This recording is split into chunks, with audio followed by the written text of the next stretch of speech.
Bismillahir Rahmanir Rahim. Welcome to the program Blessings of Islam. Today we'll discuss the spirit of Hajj as it develops patience and resilience. But before moving on to the concept of patience and resilience, let's have a look at the dimensions of human personality.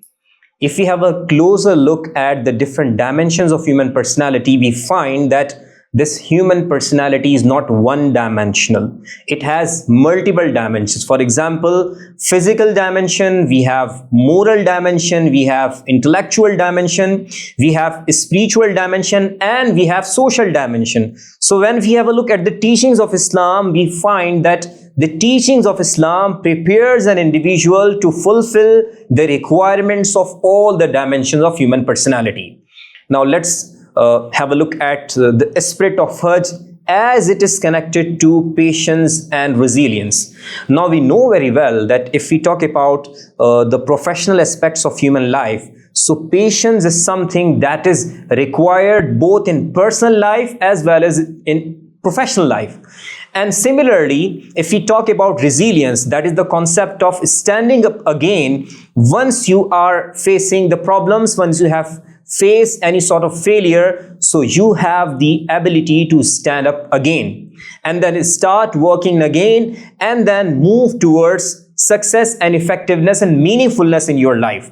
So if we have a look at the rites and rituals of Hajj, so the first thing is that it develops patience. Let's begin with the first ritual, that you have entered into the state of Ihram, then you have moved towards Tawaf, and now you are performing other rites and rituals. You are performing Sa'i and you are standing at the Mount of Arafat. So in all these rites and rituals, you are developing patience in your personality. Now you have been trained for patience. Because all these rites and rituals, you are not able to perform these rites and rituals if you do not have patience. Because if you lose patience, if you lose your self-control, then you will be leading yourself towards the actions that are forbidden in the state of Ihram.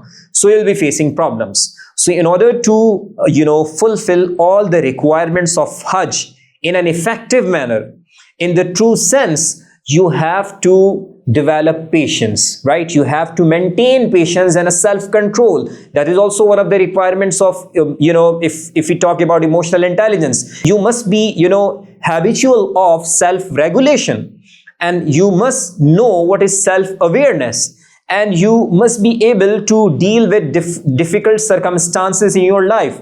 It means that throughout the training and throughout the rites and rituals of Hajj, you were being trained for dealing with the real problems in your life. And if we try to connect resilience, so resilience is all about standing up again after facing any sort of failure. So yes, even if you were there, you are performing Hajj and you were away from your family and you were away from your business, you were you were an example of someone who has been cut off from all the different elements, and all the different factors and things in the society. You are there for the sake of Allah Almighty. You are there for the love of the Prophet Sallallahu Alaihi Wasallam, and you are also being reminded of the actions of the pious people in the past, including the Prophet Sayyidina Ibrahim alayhi salam. So at that moment, the actions of Sayyidina Ibrahim alayhi salam and his family, and the sunnah of the Prophet sallallahu alaihi wasallam, as the Prophet Muhammad sallallahu alaihi wasallam is the one whose commandments you are following, and you are on the path of the Prophet sallallahu alaihi wasallam when you are performing Hajj. So this situation, you are being trained for resilience, and resilience is very important. If we talk about the personal aspect of human life, those people who do not have resilience, they are not able to face the difficulties of human life. For example, they are not able to work with people. And they are the people who lose hope. And we read in the Holy Quran, "La taqnatu min rahmatillah," and do not lose hope in Allah's mercy. So if you look at the teachings of Islam, they give you hope, and they give you a mindset that is optimistic, that is positive. So you have a different sort of paradigm if you are a Muslim, right?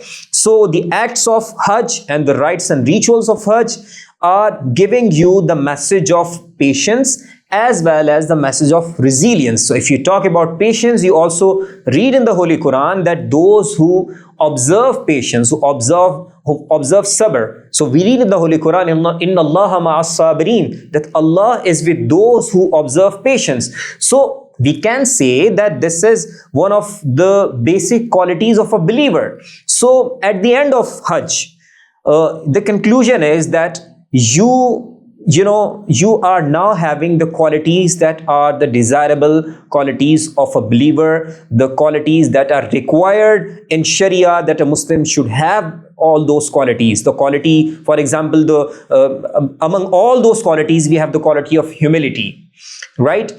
We have the quality of humbleness. And the believer that observes and that the one who practices humbleness only for the sake of Allah Almighty. We read in the Hadith that he is the one who is given different, strength and powers in his life, and he is, coming up with the blessings of Allah Almighty. He's being given the blessings of Allah Almighty. Why? Because he is practicing patience at that time, and the patience is something that is liked by Allah Almighty, and that is the expectation from a believer. So it is, an obligation for the Muslims, for the believers who have financial capacity, who have physical capacity and capability to perform this act of worship. They must perform this act of worship that is called Hajj, but they should remember the spirit of Hajj. And this is not only specific to only this, act of worship in Islam, but whenever you as a believer following the practices of Islam and the teachings of Islam, you should, remember the spirit of all those teachings. Because if you lose the spirit, then the ibadah will be just an ordinary ibadah. It will be having the upper face, but that will not be leaving an impact on your personal life, on your social life, and all other aspects of your personality. So at this, we end this session, and we hope that we'll be able to understand further aspects of Islam, as we know that the teachings of Islam make your life beautiful and you become a blessing for the entire society.